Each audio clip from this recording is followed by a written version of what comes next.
நாம் போடும் மேடைகளோ நாடக மேடை, நாம் போகும் ஓடங்களோ காகித ஓடம்.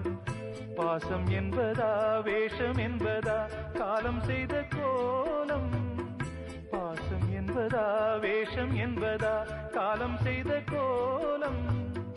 கூடி வாழக்கூடு தேடி ஓடி வந்த ஜீவன், ஆடிப்பாட காடு தேடும் யார் செய்த பாவம். தாய் என்னும் பூமாலை தரை மேலே வாடுதே, சிட்டுக்கு செல்ல சிட்டுக்கு ஒரு சிறகு முளைத்தது. இரத்தத்தில் வந்த சொந்தங்கள் அந்த உறவு முறிந்தது. தந்தையும் இல்லை அன்னையும் இல்லை, கனவா வெறும் நினைவா, நெஞ்சிலே வரும் பந்தமே தொடர் கதையா.